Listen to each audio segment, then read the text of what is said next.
بسم اللہ الرحمن الرحیم۔ ہم تمہیں ایک نئے گھر لے کر جا رہے ہیں، ایک اغوا کار نے کہا۔ نہیں، مجھے صرف اپنے گھر جانا ہے، اکمل غصے سے بولا۔ چپ رہو ورنہ مار کھاؤ گے، دوسرے اغوا کار نے ڈانٹ کر کہا۔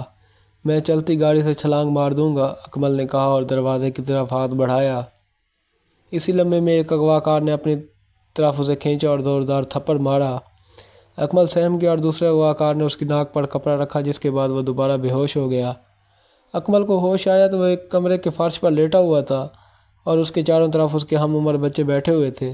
اکمل ان بچوں سے کچھ پوچھنا ہی چاہتا تھا کہ دروازہ کھلا اور دو افراد اندر داخل ہوئے۔ ان کے ہاتھوں میں کھانے کی ایک ایک ٹرے تھی، جس میں رکھی ہوئی چھوٹی چھوٹی کٹوریوں میں پتلی پتلی دال اور موٹی موٹی روٹیاں تھیں۔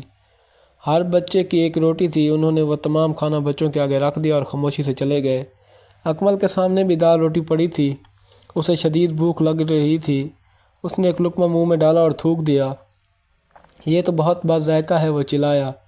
یہاں تو یہی ملتا ہے بھائی، ایک لڑکے نے کمزور سی آواز میں کہا۔ مجبوراً اکمل کو وہ کھانا خالی پیٹ میں اتارنا پڑا۔ اکمل کے علاوہ باقی لڑکوں نے بھی کھانا کھایا۔ ایک لڑکا کونے میں رکھے ہوئے مٹکے سے پانی لایا اور اکمل کے آگے رکھ دیا۔ اکمل نے جلدی سے پانی پی لیا اور کھانے کے بعد ہونے والی باتوں سے اسے معلوم ہو گیا کہ ان سب بچوں کے ساتھ بیگار کیمپ میں ہے۔ اس طرح ساتھی بچوں سے باتیں کرتے ہوئے اسے نیند آ گئی۔ صبح 6 بجے ہی اسے اور دوسرے بچوں کو اٹھا دیا گیا۔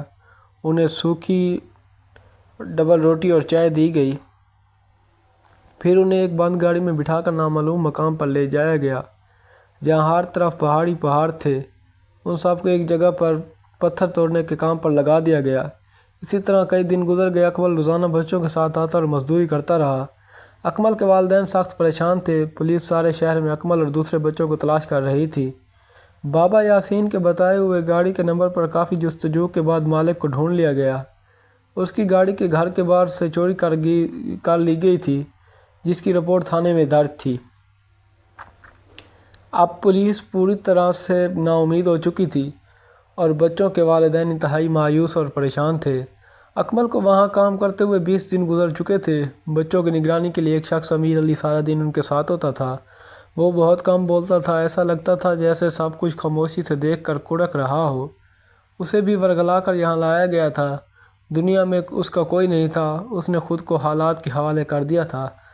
اس گروہ سے اسے کسی بھی آدمی سے کوئی دلچسپی نہیں تھی، لیکن ظاہر ایسے کرتا تھا جیسے وہ دل و جان سے ان کے ساتھ ہے۔ گروہ کے سب لوگ اس پر پورا بھروسہ کرتے تھے، لیکن وہ کسی ایسے موقع کے انتظار میں تھا کہ جہاں سے سب بچوں کو لے کر فرار ہو جائے۔ بظاہر بچوں پر کڑی نظر رکھتا، مگر دل میں ان کے لیے بڑی نرمی تھی۔ ایک روز کسی بڑی واردات کے لیے وہ سب اکٹھے روانہ ہوئے اور امیر علی سے کہا کہ بچوں کو کمرے میں بند کر کے اچھی طرح دھیان رکھے۔ ان سب کے جانے کے بعد امیر علی نے سب بچوں کو آزاد کیا اور انہیں دشوار گزار پہاڑی کے راستوں سے گزار کر بڑی سڑک تک لے آیا۔ تمام بچے تھکے ہونے کے باوجود ایک عزم سے دوڑتے رہے۔ آخر کچھ انتظار کے بعد انہیں سڑک پر ایک ٹرک اپنی طرف آتا ہوا دکھائی دیا۔ انہوں نے اسے روکا اور اپنی مصیبت سے آگاہ کیا۔ ٹرک والا ہمدرد انسان تھا، لیکن اس نے سب کو بٹھا لیا۔ تقریباً 2 گھنٹے کے بعد وہ شہر کے ایک تھانے میں موجود تھے۔ سب بچوں کے گھروں میں اطلاع دی جا چکی تھی۔ پولیس کی بھاری نفری غیر آباد علاقے کی طرف روانہ ہو چکی تھی۔ ان کے ساتھ امیر علی بھی تھے اور ان کی نشاندہی پر بربدہ فروخت کے ٹھکانے پر چھاپہ مارا گیا۔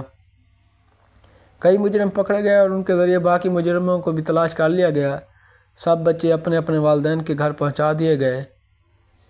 دوستو، اگر آپ کو میری کہانی اچھی لگی ہو تو پلیز میرے چینل کو سبسکرائب کریں اور ساتھ ہی بیل آئیکن کو بٹن کو ضرور پریس کریں، تاکہ آپ کو ہر آنے والی ویڈیو کا نوٹیفیکیشن مل سکے۔